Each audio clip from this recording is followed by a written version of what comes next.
Hello, good evening and namaskar.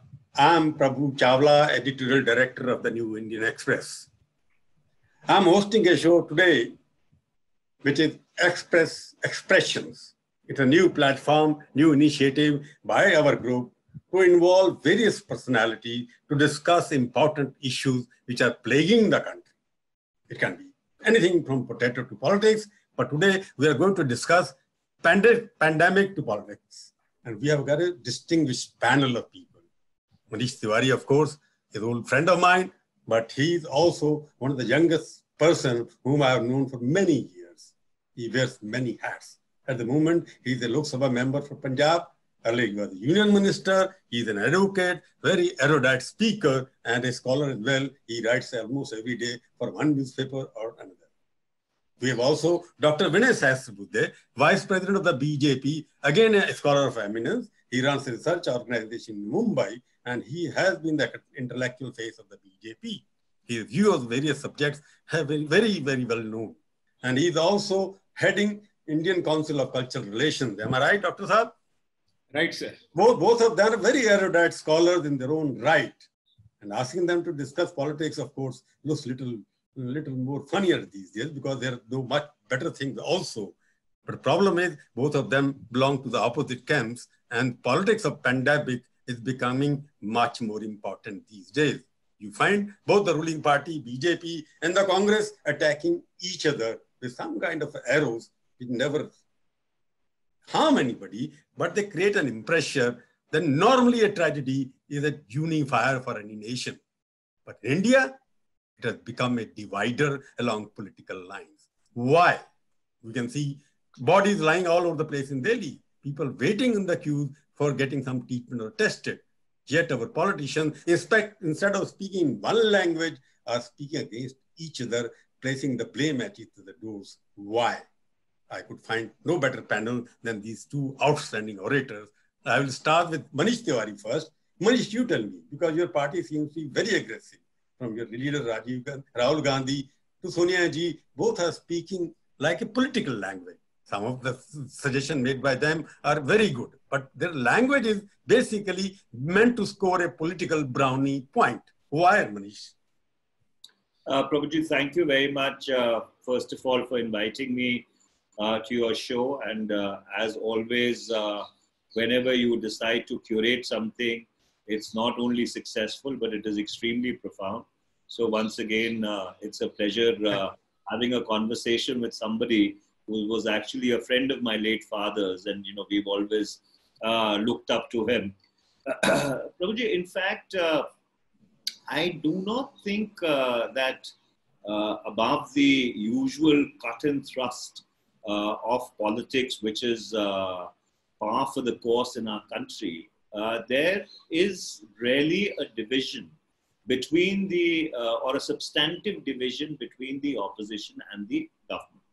In fact, if you look around the country, all state governments have cooperated with the federal government. They may have had their concerns with regard to various issues, but notwithstanding those concerns, whatever guidelines have been issued by the National Disaster Management Authority, all state governments, irrespective of whichever political shade or color they come from, they've implemented or tried to implement them in letter and spirit. Then, of course, if you move away from the state governments and you come to the political parties, obviously have concerns beginning. I think it really began with the whole migrant crisis, because you had an abrupt lockdown. At some point in time, the wisdom of having a lockdown at a 4-hour notice, would obviously be debated in Parliament. But I think generally everybody went along with that also. The problem really started when you had millions of people starting to walk home and getting mowed down by trucks and buses, crushed to death on railway tracks. And at that point in time, people started asking that, hey, why is the government being so insensitive? What the government actually did a month later in terms of running those trains, couldn't it have been done earlier when this tragedy started unfolding. And I think that was the inflection point when questions started to be asked. And then, since most governments are really innovating on strategy on a day-to-day basis, and it seems as if the central government has now left it entirely onto the state governments, saying that now it's your baby, you handle it. So obviously one thing led to another. But by and by, if you, let's say, step back from the usual cut and thrust, and if you go back to the Spanish flu or the first pandemic, which the 20th century saw in 1918, even at that point in time, at the height of the pandemic, in most democratic countries, especially Britain, because it had the biggest empire, the British Parliament kept functioning, other institutions kept functioning, government was being held to account for their handling of a crisis, because in 1918, nobody knew what a virus was like. And 100 years later, nobody seems to know, what a coronavirus is like. So to conclude, I think we as politicians, or India as a polity, generally has behaved far, far more soberly than what you are seeing in various countries around the world. No, you can say various countries. I don't know so much of differences happening in either UK or and Europe, and even in America. Trump is doing so many things. They are attacking him for different reasons. But coming back to the basic question, that still there is no united effort on the part of the political parties to get together and find a solution which is acceptable to all. I know you are right when you say 4 hours notice lockdown declared, and you went along with it. That's correct. But later on, I saw the parties got into it when your leader Rajiv Gandhi got into, Rahul Gandhi got into it, and he sat in a dharna with the laborers outside there, because labor problem was known from the day one.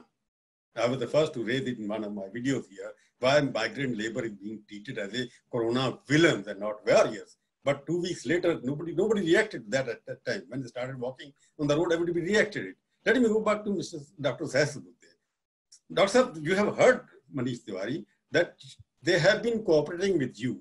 But somehow I find your leadership, your spokesperson, not leadership, the top leadership, the middle level leadership, they're always trying to find fault with the Congress party, questioning why Rahul Gandhi has not done this, what has done this thing, that thing. They have been raising questions about what they have done or not done, rather than what they are suggesting. Why do you take those suggestions seriously and implement them? No, I think that's a very wrong impression being created. If we look at basically the crisis, the nature of the crisis, see, unlike any other natural calamity, may it be a flood or maybe earthquake or a famine, all these natural calamities are of a different category, and pandemic is very, very different because we are fighting with an invisible enemy kind of. We cannot point out, we also cannot figure out as to what would be the spread of it, geographical spread, at the same time, what would be the calendar of it, how long would it be with us, and things like that. At the same time, we have to walk a very tightrope walk kind of, because we have to save lives and also we have to take care of the livelihoods. This is not the dilemma when we face with several other calamities, and therefore it's a very difficult and extraordinarily difficult situation, I would say. And therefore, what one would expect, whosoever might be in the opposition, I'm not targeting any particular party, but I believe while on the one hand, the entire country was unitedly standing behind the Prime Minister and the national leadership, unfortunately, some of the political parties, including the Congress party, tried to play kind of a petty politics, petty partisan politics, I would say. There are examples. I'm not saying it without any evidence as such. For example, some irresponsible statements coming from their leaders voicing artificial concerns, I would say. Because, for example, let us take the example of the migrant laborers. Now, it was very essential. I'll give you an example. In Madhya Pradesh, which is under BJP's control, our chief minister decided that we will ensure that nobody walks on the streets. I mean, therefore, he, for example, tried to pick up the migrant laborers coming from Maharashtra and Gujarat into the border of Madhya Pradesh, put them in buses, gave them snacks and arranged for their meals and everything. and dropped them on the border of, say, Uttar Pradesh or Jharkhand or wherever they wanted to go. And from there onwards, they went by the arrangements made by the respective state governments. This was something very easy for anybody to do. Even Rajasthan could have done that, or maybe other states, including Maharashtra, could have done that, but then they did do that. So therefore, irresponsible statements, observations which are of a very sweeping character, unnecessarily indulging in party politics, scoring brownie points. You know the kind of article Mrs. Sonia Gandhi wrote the other day in the Indian Express about Manrega. While it is a fact that this government tried to save Manrega from being kind of exploited by local politicians, and we tried to have some systemic reforms inculcated into the implementation design of the entire scheme. It is a common knowledge. I mean, go by the reports of the CAG earlier and now, for example, and you will find the difference. But unfortunately, that was done. Again, the state governments controlled by the Congress party and their central leadership, they were speaking in different voices. Now, today, for example, Mr. Rahul Gandhi had said that the lockdown was perhaps ineffective. Maybe he has his own assessment of the situation, but the lockdown decision and the extension of lockdowns was not entirely of the center. Even before the central government, the Prime Minister announced a lockdown, Maharashtra Chief Minister had announced a lockdown. He had said that we are not going to run trains. And Maharashtra government, of which the Congress party is a partner, even on 11th of April, 3 chief ministers of states controlled by Congress party, Punjab, Rajasthan and Maharashtra, much before the announcement of the extension of lockdown, on 11th April, on their own, they had said we are going to continue with the lockdown. So, while the central government was trying to take everybody into confidence, have a coordinated, concerted approach towards, there were no kind of bickerings on the part of the central government or the union leadership of the government. But unfortunately, these many voices created that sorry state of affairs where, unfortunately, the kind of united face that the entire nation should have put forth, we perhaps failed in that. And unfortunately, we lost an opportunity, I would say.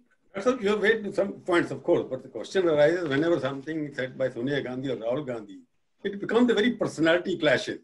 They attack, because Modi comes, immediately they start attacking Modi ji or Shah, or you start attacking Sonia Gandhi and Rahul Gandhi.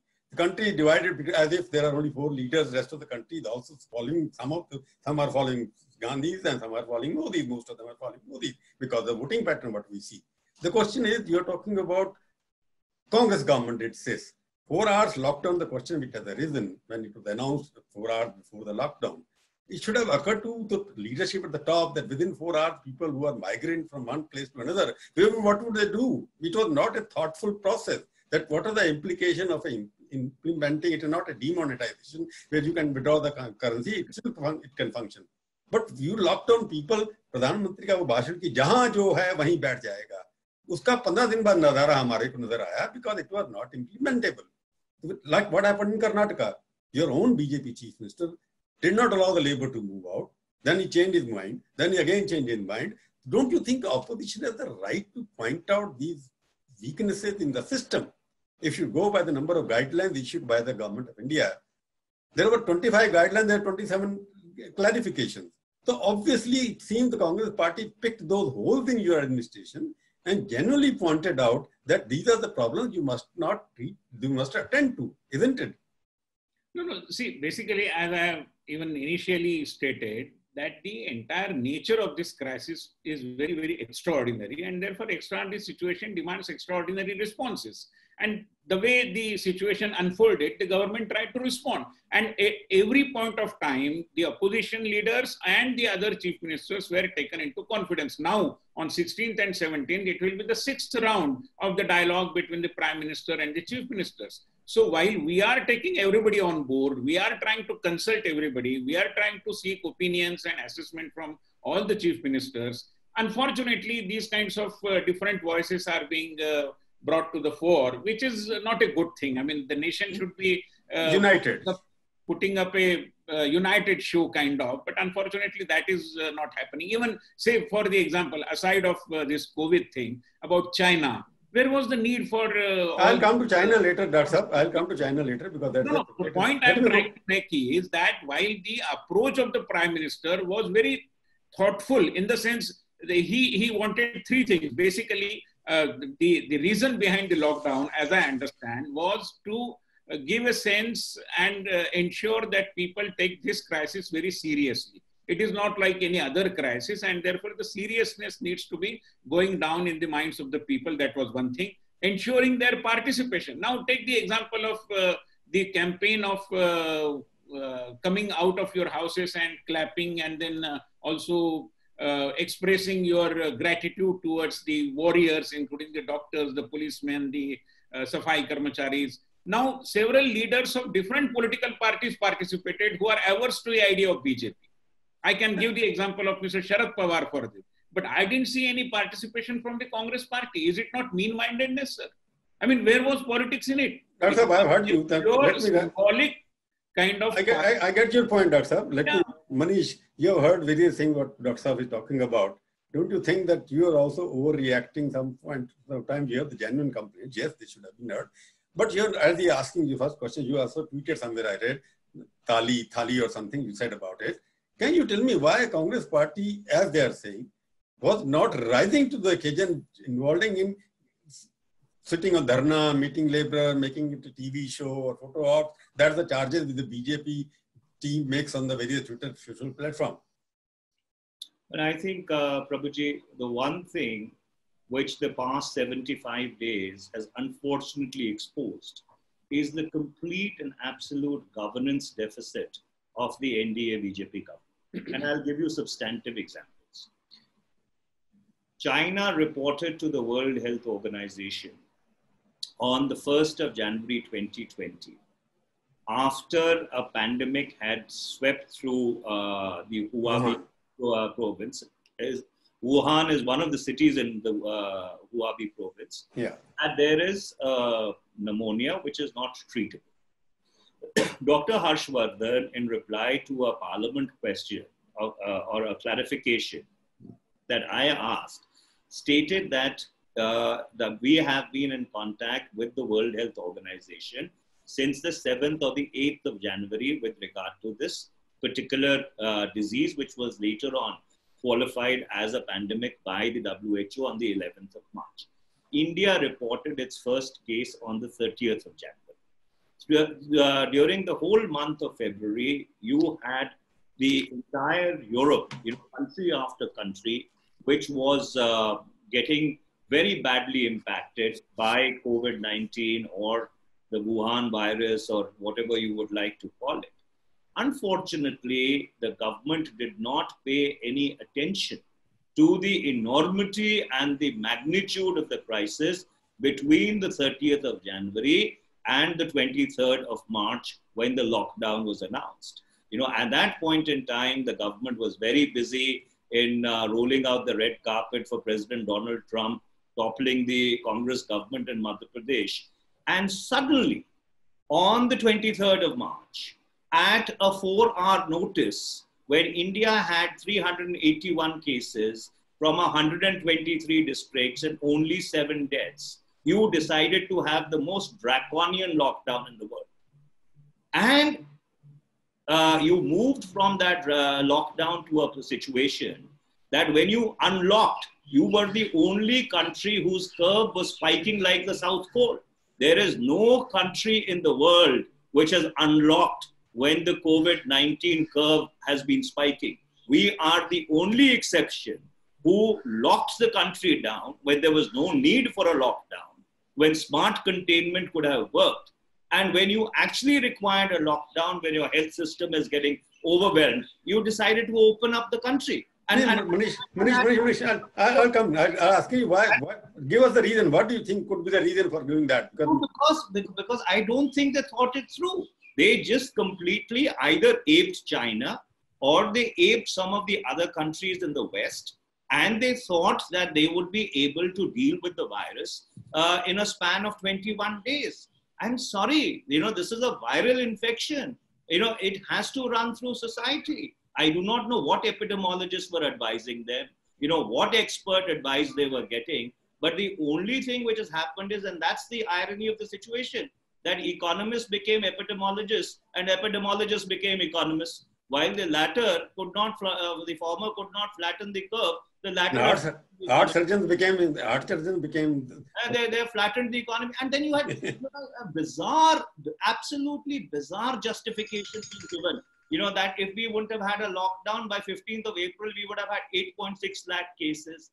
You see, to get from 381 cases to 8.6 lakh cases, you needed a growth rate of infection of 40% per day.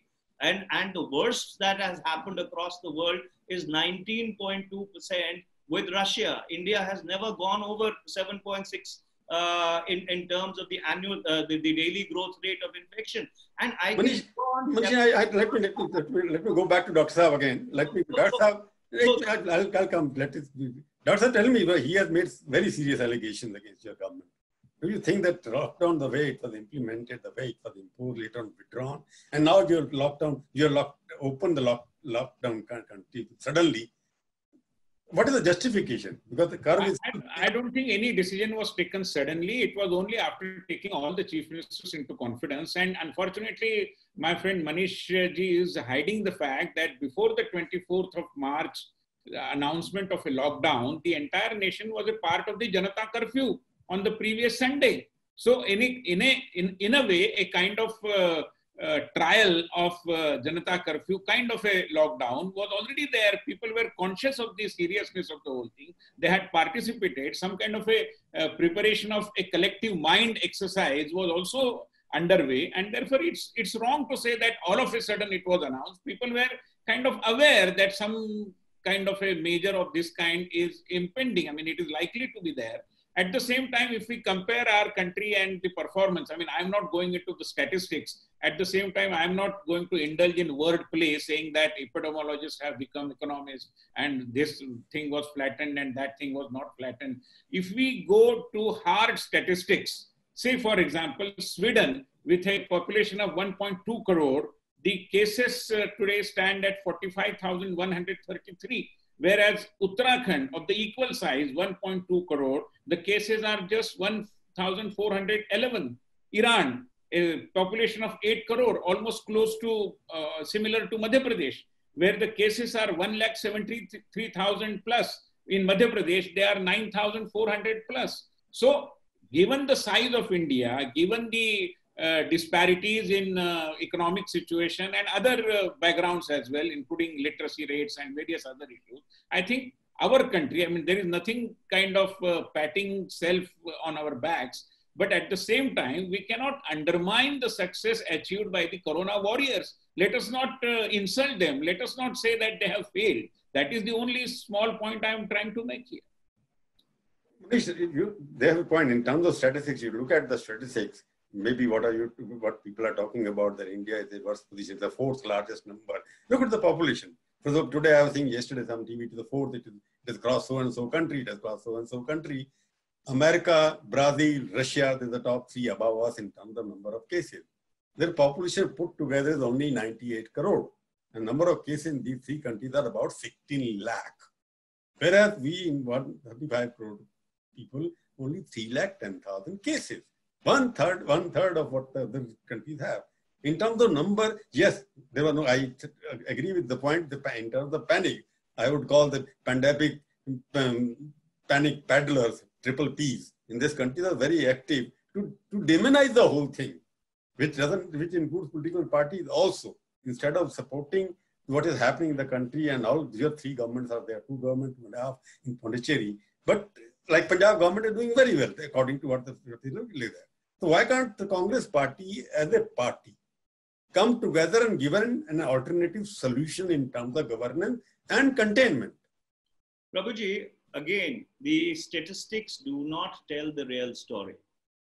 If you look at the testing rate of Spain or Italy or even Iran or all the other countries that Mr. Sahasrabuddhe cited, their testing rates are much, much higher than what India has ever tested. So therefore, the infection rate that you have at this particular point in time is no indicator, and I say it with the greatest sense of responsibility, of the extent of infection in our society. It's a virus. I remember a colleague of yours, maybe it was the editor of the Hindustan Times, who wrote a piece or an editorial, I think about 2 weeks ago. And he said that very knowledgeable people and serious people believe that about 15 to 20 crore people in India may have already been impacted by COVID-19.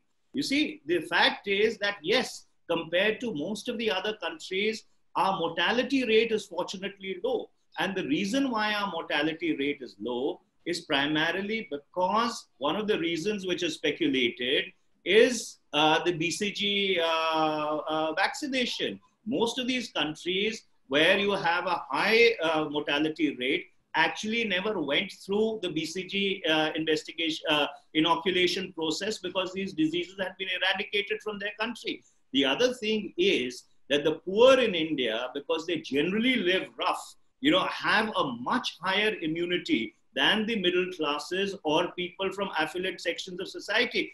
For the life of me, I cannot understand if, let us suppose, 5 to 6 crore people have walked home, even if, let's suppose, they were not tested, if you were running high fever or if you had breathlessness, obviously you would have landed up in the nearest medical facility. But that has not happened because, fortunately, for reasons which have yet not been scientifically established, our immunity seems to be much better than the immunity of some of the Western societies. So therefore, these numbers, of 3 lakh infections, etc., which are, well, let's say high when you compare them with other countries, actually do not tell the story at all because these numbers are at an abysmal testing rate. Number 2, United States of America never closed down its economy even for a single day. I mean, if you were to, at the height of the lockdown, look at the flight tracker, while flights all over the world were absolutely non-existent, the US skies were buzzing with aircraft. So the United States took a conscious decision, right or wrong, that we will take the hit. They have 100,000 dead, more than the Vietnam War, but they said that we will not take the economic hit. Now, so that's a decision which they took. And compared to the United States of America, where the political fight over COVID-19 between the governors and the president has been extremely acerbic, I think the opposition has been extremely respectful and deferential to the government, notwithstanding monumental governance failures insofar as combating COVID-19 is concerned. Manish, you have made very serious challenges, allegations also, and made it very, what I call, some kind of a statement which creates panic also. You are saying the number which can be 15 crore, 20 crore and whatnot. I'm only quoting. No, yeah. Because there are, as you rightly pointed out, there are so many virologists in the country, and you can also about people who are predicting various things. All the journalists are doing it. Everybody is doing. Nobody has got a scientific formula to tell us. The question 15, 20 crore, are you saying, I will also come back to your own state? It means Punjab will be the same situation. You are testing less. You will be same position in other states where you are ruling. It's unfortunately, Prabhuji, a national phenomena. The fact is, if you, on an average, look at the number. But what prevents you from testing more? No, you see, because of the simple... And tell the BJP, we have done it, you have not done it. Capacity, Prabhuji. Ultimately, the reason why we are also testing less is because we do not have that kind of capacity. We do not have that kind of scale. You see, most of these other countries that you talked about have much better public health systems than we do. In fact, our public health system has been a casualty because of neglect by governments over the years. And health is a state subject. I'm not blaming the NDA BJP out here. So therefore, in fact, we are lucky that the virus is not airborne. It is, because of human to human transmission. So if you really want to take away something from this pandemic, the one takeaway is that you need to find that 6 lakh crores in order to completely and absolutely rebuild India's primary health infrastructure across the country, so that next time if we have a situation like this, we do not have a situation whereby people are not able to find beds in hospitals, or you have three or four people lying on one bed in a hospital. You have people lying next to dead bodies. The fact is that the true tragedy of this pandemic has not even come out as yet. I mean, the media has been, and for right reasons, extremely restrained in their reporting. But if you go by the anecdotal evidence which is available on social media, which people have put out, that even when they got to the hospital, they were not attended to and unfortunately succumbed. Shahid Siddiqui, talked about his niece. All of us are aware of that. That these are hard realities, and I think if the government wants the opposition to cooperate, like you're talking to the chief ministers, what stopped the Prime Minister from calling an all-party meeting? What stopped the Prime Minister from calling the leaders of the opposition in both houses for a meeting? Mr. Tewari. Dr. Sahab, I'm getting questions also on my phone. Very interesting. After listening to both of you, one Mr. Farooq has sent a question. If a pandemic cannot bring opposition and ruling party on the same side, is India doomed forever?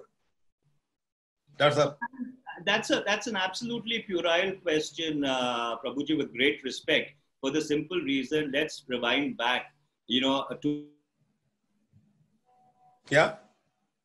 in time the British Parliament was regularly functioning, and opposition was holding the government to account, for its failures. In fact, the biggest criticism today against the Australian government is that they have postponed a session of Parliament. And they said that the Australian Parliament, even during the First World War, the Second World War, and the Spanish flu, kept meeting uninterruptedly. So therefore, I do not think questioning the government. In fact, it is the responsibility of the opposition to question the government, to hold the government to account, and the government should take this criticism or this questioning in a constructive spirit and not as if we are nitpicking on them. Doctor, your response to question. I tell you, see, we are all here to take all the constructive suggestions and even the criticism also in a very positive spirit. No doubt about it. Point is, the Congress party and the opposition parties together will have to kind of fine-tune their strategy and tell us what exactly are we supposed to do. Their state chief ministers are saying one thing, their party leaders are saying another thing. For example, continuing with the parliament, we decided, Prime Minister is on record having addressed the BJP parliamentary meeting when the budget session was on and saying that we have to fight, we have to continue with the session, we are not going to abruptly end it. But then all the opposition parties wanted it to be ended, wanted it to be halted, and therefore finally it was done like that. Now, what exactly is the opposition's demand insofar as all these issues are concerned?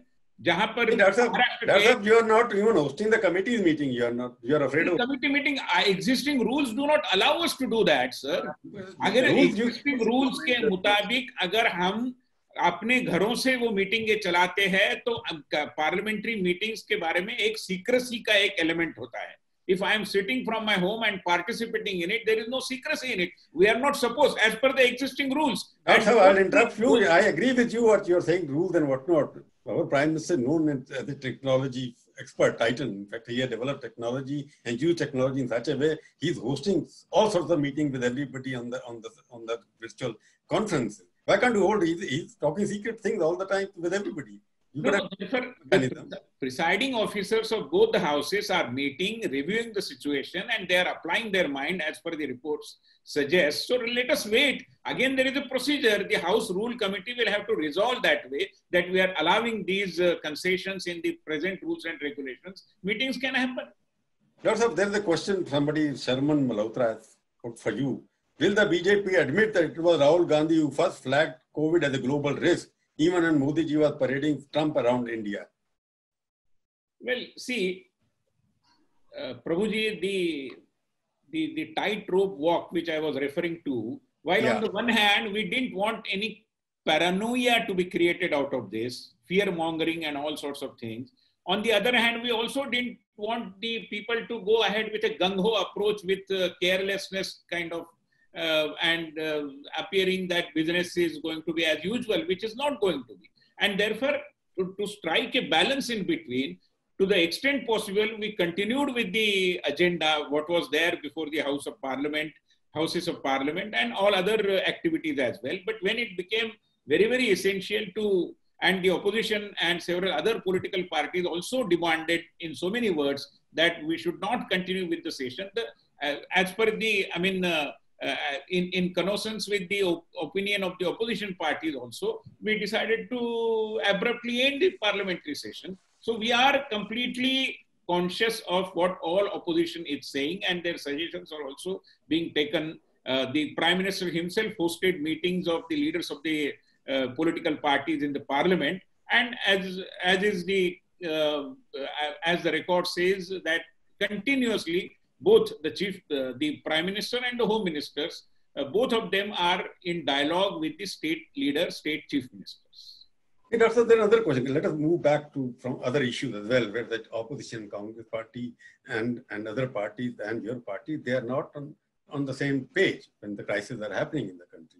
Because there seems to be confrontationist politics in the country, which is going up, intolerance is going up for both sides. For example, on China, both are speaking in different languages. Opposition says you are hiding facts from the opposition. It's a national prestige involved. Your neighbor Nepal is really now talking in terms of guns and battles, and you have problem with every neighboring country, and the opposition party, Manish has written so many articles on this. So I would like to ask you, Dr. Sir, why opposition not being taken into confidence on national issues? Like China, what is happening? Nobody knows whether they are sitting in our territory or not sitting in our territory. Take into confidence, they will support you with things that shared with them. Well, if some of the opposition leaders are more interested in talking to the Chinese ambassador, what can we do? I mean, they should be dialing the Prime Minister's home and talking to the Prime Minister himself, because everything is on record. There are reports about it. Even the defense minister had said so many things about China. The chief of the army staff also had said, and therefore I don't think there is any attempt of concealing the information. Everybody knows about it. These are very sensitive issues. You cannot discuss them with a partisan spirit. The nation has to be put in a solid, united place. That is what we are doing. And therefore, things are pretty known to everybody. There is nothing to hide anything, hide any piece of information from the people. People are aware of this. So let us be responsible while dealing with all these very sensitive matters, whether it is Nepal or whether it is China. And these issues, again, I would say, these are not the new things. I mean, tell me, are the incursions from Chinese army a new thing? I mean, they have been happening during the UPA rule also. China had all these kind of tactics. Let Manish respond to what you have said. No, your leaders are interested in talking to Chinese ambassador and not to the government. I'm actually quite amused by Mr. Sahasrabuddhe's response. I wish he had given this advice to Mr. Narendra Modi when he was Chief Minister of Gujarat, that he should have actually dialed the Prime Minister rather than going public on it. Let me read Mr. Narendra Modi's tweet out to you of the 6th of December 2013. From China's intrusions to Pakistan's ambushes, UPA government has been absolutely lax in securing India's border. When will centre wake up? A second tweet. A noble nation like ours is being troubled by our neighbours while the centre stands helplessly. We need a strong government to change this. Mr. Amit Shah, whenever the Chinese soldiers want, they come in and have picnic inside our territory, and our government could do nothing. You know, I find this extremely rich that we are being lectured that you need to be sensitive about international concerns. You know, isn't it the same Bharatiya Janata Party which actually brought a no confidence motion in Parliament on the Indo-US Civil Nuclear Agreement? You know, where was the sensitivity at that point in time? It wasn't an agreement on something as sensitive as breaking the nuclear apartheid, getting access to the nuclear suppliers group in India's larger national interest. What were they doing at that point in time? They're accusing us of playing petty politics, but what exactly were they doing? And I can go on chapter and verse exactly what their leaders said when unfortunately Depsang happened, or when the other incident which took place in 2013. The point I'm trying to make, Prabhuji, is what is happening on India's borders is something which is extremely serious. It is not something which has happened after 1987, when we gave them a bloody nose in Samundra Chu, or in 1967 when we gave them a bloody nose in Nathula. There is a serious situation on the borders, and if I was to widen the canvas slightly, we are looking at our worst strategic nightmare. You are actually looking at a three-front situation. You have the Chinese, who have possibly come in 40 to 60 square kilometers into your territory. And let's not try and brush it under the carpet by calling it a perception line issue. Very serious analysts have written about very active Pakistan-China collaboration. And you have a COVID-19 situation which is out of control in all your major metropolises. So if at all, there is something called a three-front situation, which every strategic expert of consequence has said is India's strategic nightmare. It is today. And unfortunately, what you have is a government which is more interested in buying and selling MLAs in Rajasthan and Gujarat, which is interested in having virtual rallies in Bihar, and they are not interested in applying themselves to the very, very critical governance challenge which India faces. And that's why I said that this country in the past 75 days has understood that we are living in the greatest governance deficit of our times. Sahib, again, I think you have to reply whatever you think, because I feel the country is going through various crises. Pandemic is, of course, it was not made by the government of India. But what is happening on the border and what is happening in the economy, which I will discuss briefly because the time is running out. You can reply to him the kind of serious allegations he has made. Challenge. I think the worst governance deficit. I agree. I think while we can definitely talk about governance deficit alleged by Manish ji and others, but at least on sensitive issues like China and other issues about our border security, I think let us not be exaggerating the things. I mean, Mr. Tewari and all others know very well how did we deal with Doklam issue, for example. Even in the current situation, how our eastern neighbor was kind of compelled to backtrack. I mean, it's a common knowledge. The defense minister has been addressing the media also, or has been sharing the information. Even the chief of defense staff is also sharing the information. There is, as I said, no question of hiding any piece of information from the people. We are taking everybody into confidence, and the Prime Minister will speak when the situation demands in that way. I mean, we are not wanting to overplay anything, and therefore it's a very sensitive issue. We are dealing with it with a professional discipline kind of, and therefore let us not be creating any paranoia out of it and saying that we were the custodians or while we were in power, we were dealing with the situation in a better way. That is not the case. I mean, let us not be self-deceptive in this way. That's another question which is bothering everybody. Unemployment. I'll come back to you, Manish. Give me some questions there. Because the economy we have left out, and because the economy is more important, we have seen the migrant labor on the road, people don't have the money, demand is not there, contractions happen, economy is not picking up. Dr. Saab, I want to know, because the three things, you have the pandemic, you have the neighbors problem, you have the economy. Don't you think India is going through the worst crisis at the moment? How you are trying to get out of it? Modi ji is known for coming out with some kind of innovative ideas, but during the last 75 days, people are still looking towards him to come back, how he is going to recover out of these three problems which are taken over the country now.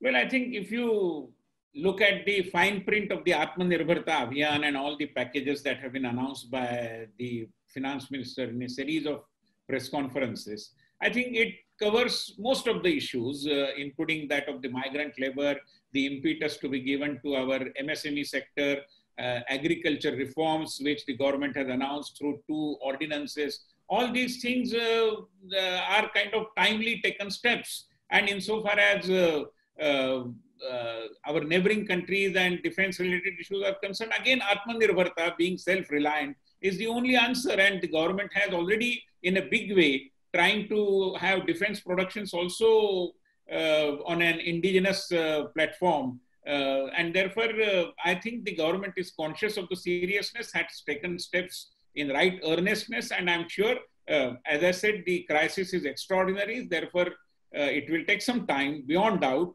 and we are fighting against an invisible enemy. That is also true. Therefore, let us not be impatient. Let us give some more time, because now the economy has opened up. People are limping back to normalcy, and things will definitely move in the right direction beyond doubt. Although the crisis may not be over, I am aware of that. But still, I think let us not lose heart. Let us not lose hope. Resolutely fight it in a very united way. Manish. No, Prabhuji, the fact is that Dr. Saab made a point with regard to Doklam. The reality is that if Dr. Saab was to visit every independent source of strategic literature which is available on Doklam, he would find that 1 year after Doklam, except for withdrawing from the flashpoint, the Chinese have virtually taken over the Doklam plan. That is the unfortunate reality. They have augmented their infrastructure. They have augmented their logistics. They have moved forces. And so therefore, that's the classical Chinese way of dealing with the situation, that while they may concede from the flashpoint, but they never give up the vantage points which are of strategic importance. And that is really the concern with regard to Pang Sang So, and more than Pang Sang So, with regard to the Galwan Valley, which overlooks the DBO road, that while the Chinese may withdraw from a particular flashpoint, but what is germane is that have they been able to achieve tactical domination of those heights, whereby they can at will, impede any kind of movement on the DBO road. And so therefore, even on the economy, the crisis in the Indian economy, Prabhuji, did not start with COVID-19. The Indian economy was in a free fall for 7 quarters consecutively before the COVID-19 pandemic hit us. So therefore, the process of dismantling the Indian economy actually started on the 8th of November 2016 with the demonetization strike. It was followed by a completely ill-conceived and badly implemented goods and services tax, and the manner in which the central government is holding the states to ransom, whereby they are not even giving them money which is legitimately owed to the states, I think requires a very serious revisit of the entire goods and services tax paradigm itself. At some point in time, we need to look at it fresh. So therefore, I think it's high time the government got real, and the government realized that we are facing some very serious challenges. When any country has faced challenges of this enormity, most of them have built a national consensus. Like during the Second World War, Britain actually had a national government consisting of all political parties in order to see them through the crisis. Of course, that's not the kind of statesmanship that I expect from the BJP. But are you suggesting, Manish, let me stop, because you are making a statement because there is a democratically elected government which has got majority. Your party could not get even the opposition status. You are asking for a national government at a time. Popularity. I'm suggesting. I'm only saying that in a moment of grave crisis, if you were to rewind back to the September of 1939, when Chamberlain was compelled to resign because the Munich Pact was absolutely thrown into the dustbin by Adolf Hitler when he decided to invade Poland, Britain did not look at what was the strength of which party in their parliament. Winston Churchill actually put together a national government and had some of his most bitter critics, including the man who he lost the election. He lost the election after that. He subsequently did lose the election and subsequently did come back again also. So therefore, that is the nature of the democratic beast. But Manish, you must give. I have heard you, but the question is, you have the government is talking about, and we are talking. You have crossed the foreign exchange reserves of $500 billion. That means there's some kind of faith in the Indian economy. You have got such a cumulative foreign exchange. You must give some credit to the government now. Prabhuji, the saving grace is the foreign exchange reserve that we have. And I think undoubtedly that's a reserve which has been built up over the years. But all that I'm trying to point out is that government does not have a strategy to deal with the economy. Every rating agency, every institution says that the fiscal part of the stimulus package is not more than 0.8 to 1.2% of the economy. What you have is a demand collapse. Till the time you do not put money directly into the hands of the people, even if you were able to solve the supply side problem, the wheels of the economy will not start turning. Just day before yesterday, somebody was telling me one of the biggest shirt makers in this country, a gentleman in Karnataka, who makes shirts for Zodiac and all these people, he just shut shop. He shut shop not because, he did not have the money to carry on, but he said there is no demand. And in a situation where you are looking at an open-ended pandemic, I do not see anything except essential spending happening. So therefore, even if you were to give the FMCG industry, even if you were to give the other industries a lifeline in terms of a loan facility, who's going to avail of the loan when there are going to be no buyers for the product? Manish, I'm very happy to hear from a congressman talking about demand side of the economy. You are the foundation to your party created supply side model in 1991. In 2020, the system was infiltrated by the supply side economists in the country. They created a huge supply side, but never bothered about demand because... It was a demand side response, Prabhuji. In fact... Because demand was not picking up. But you were giving concession to the various people. Even Modi government last year gave 1,25 crore rupees concession to the corporate sector. And we saw the figures, even the corporate taxes have gone down after that instead of going up. The question is, I'll go back to Dr. Saab, because the policies of the economy, you are facing these challenges so much. Have you got any exit out of it? Because Modi, this is Modi's testing time. He has never faced this kind of test in the past. Well, I think, first of all, let me respond to Mr. Tewari's allegations about GST. And it's a favorite pastime for the opposition to keep on harping about the demonetization. But now it's a thing of the past, and the economy also has recovered. The nation has also come a long way after that. And insofar as GST is concerned, is it not to the credit of this government that every meeting of the GST Council, in which there are several representatives of the Congress-led governments as well, the decisions are taken unanimously with a consensus, as its basis. And therefore, as I said, there is a dichotomy. While the Congress states are seeing the rationale behind the moves of the government, the Congress party is refusing to see the reason. And therefore, nobody is going to believe the central leadership of the Congress party when their state leaders are in tune with the plans of the central government.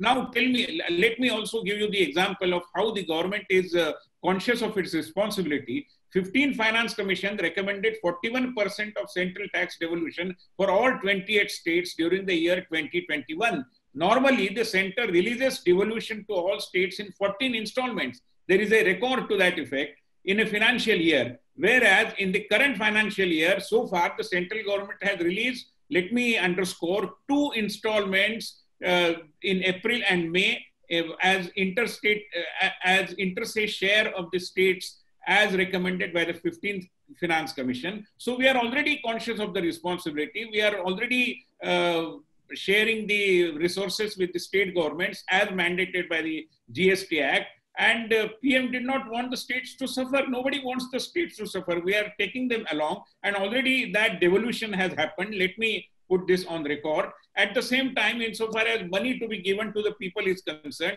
here is the Prime Minister's Kisan Samman Nidhi, under which 9 crore 50 lakh farmers have been given 72,000 crore rupees. It's a fact, and everybody knows about it. Due to direct benefit transfer, which is being very vigorously implemented, now there are no middlemen, and people are conscious of this. Now, I'll tell you one example. Women are being given under the PM, the Janadhan Yojana, women accounts are, especially below the poverty line, some 500 rupees are being deposited in their accounts.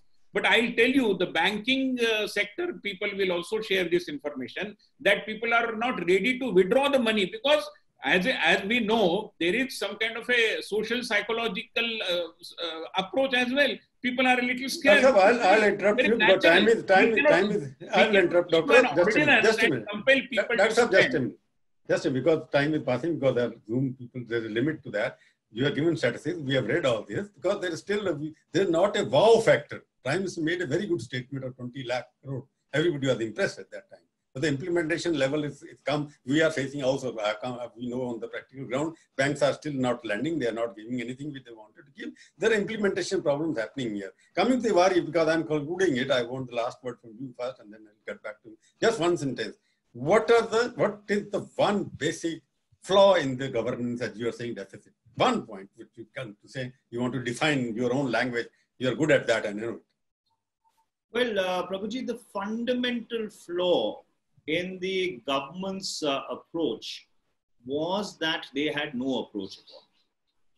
In the sense, there wasn't a thought out, reasoned, thought through strategy, either with regard to the pandemic or with regard to the economy or with regard to what is happening on our borders. And so therefore, when we talk about the exposure of a governance deficit, what I am trying to convey is that none of these decisions of the government, none of the decisions of the government will stand the test of hindsight. Every good policy has to stand the test of hindsight. It is only when you look at a policy after it has been implemented that you find whether it was successful or a failure. Now to say that we do not have 6/6 hindsight and so therefore, or by 6/6 hindsight, you can criticize. General question like every journalist asks now. Let me conclude, Manish, that I know you go on speaking. I will ask every journalist asks the question. If you have to give the marks at everybody to this government during the past 4 months performance, out of 10, how many marks you will give it? Pass, fail, what? Well, No ifs and buts. With great regret, would not be able to even give it E for effort. That's how. What about you? Out of 10, how many? Well, I would say that this government, and I'm not saying on the basis of... First give the marks, then give the comment. Yeah. But let me also tell you that why I'm doing so, because there is a track record. This government has worked wonders insofar as implementation of various welfare programs are concerned, whether it is Pradhan Mantri Awas Yojana, whether it is Janadhan, or whether it is any other scheme like Saubhagya for that matter, compared to the previous schemes under different names of the previous regimes. And this government, there is a phenomenal increase insofar as the success in implementation is concerned. And therefore, on that count, there is a huge amount of confidence in the minds of the people. And therefore, I would give this government 10 out of 10. Good. That's between almost 0 to 10. Of course, it is expected that you can't find fault with the government. Your ruling party vice president, he can't find anything positive in the government because he belongs to Congress party. Our idea was to bring some kind of a consensus in the debate. Unfortunately, politics of country is becoming very divisive and personalized. It will continue for many more years. We have seen it I've been a journalist for 45 years. I have never seen this kind of a confrontationist politics in my life. Hopefully, it will become better as we move forward. Thank you very much for all of you joining from here, both of you, Dr. Thank you, Prabhuji. Thank you. Thank you, Manish. Thank you.